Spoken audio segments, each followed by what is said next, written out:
Karnataka soaps and detergents limited അതിൻ്റെ ബംഗളൂരുവിലെ ആസ്ഥാനത്തിന് മുന്നിലാണ് ഞാൻ നിൽക്കുന്നത്. ഇവിടെ വലിയ പ്രതിഷേധം നടക്കുകയായിരുന്നു. അതായത് തമന്ന ഭാട്ടിയ എന്ന തെലുഗു നടിയെ ഇതിൻ്റെ ബ്രാൻഡ് അംബാസിഡറായി കർണാടക സർക്കാർ പ്രഖ്യാപിച്ചതാണ് കന്നഡ രക്ഷണ വേദിക ഉൾപ്പെടെയുള്ള സംഘടനകളെ പ്രകോപിപ്പിച്ചിരിക്കുന്നത്. അവരുടെ ആവശ്യം തമന്ന ഭാട്ടിയെ ബ്രാൻഡ് അംബാസിഡർ പദവിയിൽ നിന്ന് നീക്കണമെന്നാണ്. നമുക്കറിയാം, മൈസൂർ സാൻഡൽ സോപ്പ് ഉൾപ്പെടെ വിവിധ ഉൽപ്പന്നങ്ങളാണ് ഈ Karnataka soaps and detergent limited വിപണിയിൽ ഇറക്കുന്നത്. 1919 മൈസൂർ രാജാവിൻ്റെ കാലത്ത് തുടങ്ങിയ സ്ഥാപനമാണ്. അതിപ്പോൾ കർണാടകയിലെ വ്യവസായ വകുപ്പിൻ്റെ കീഴിലാണുള്ളത്.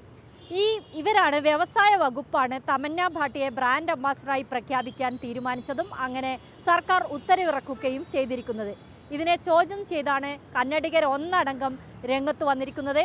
അവർ പറയുന്നത് കന്നഡ നാട്ടിൽ ആളില്ലാഞ്ഞിട്ടാണോ പുറത്തുനിന്ന് ആളെ കൊണ്ടുവരുന്നതെന്നാണ് അവരുടെ പ്രസക്തമായ ചോദ്യം. ഇവിടെ ഇഷ്ടം പോലെ നടീനടന്മാരുണ്ട്. പാൻ ഇന്ത്യൻ അപ്പീലുള്ള ഇഷ്ടം പോലെ നടന്മാർ ഈ നാട്ടിൽ തന്നെ ഉള്ളപ്പോൾ എന്തിന് 6.5 കോടിയോളം രൂപ പ്രതിഫലം നൽകി തമന്ന ഭാട്ടിയെ കൊണ്ടുവരുന്നു, ബ്രാൻഡ് അംബാസിഡർ ആക്കുന്നു എന്നാണ് അവരുടെ ചോദ്യം. ശക്തമായി ഇതിനെ അവർ എതിർക്കുകയാണ്. ഈ പദവിയിൽ നിന്ന് തമന്നയെ മാറ്റണം, പകരം കന്നഡിക ഐഡൻറ്റിറ്റിയുള്ള ഒരാളെ തന്നെ ഈ പദവിയിൽ നിയോഗിക്കണമെന്നാണ് കന്നഡ രക്ഷണ വേദികയും അതുപോലെ തന്നെ സാമൂഹ്യ മാധ്യമങ്ങളിലൂടെ പൊതുജനങ്ങളുമൊക്കെ ആവശ്യപ്പെടുന്നത്. മൈസൂർ സാൻഡൽ സോപ്പിൻ്റെ വിപണി കൂടുതൽ വലുതാക്കുന്നതിനും രാജ്യാന്തര തലത്തിലൊക്കെ തന്നെ അതിന് വിപണി കണ്ടെത്തുന്നതിനുള്ള ശ്രമമായിരുന്നു വ്യാവസായിക വകുപ്പ് നടത്തിയത്. അതിൻ്റെ ഭാഗമായി അവരെ 2 വർഷത്തേക്കാണ് അവരുമായി കരാർ ഒപ്പിട്ടിരിക്കുന്നത്.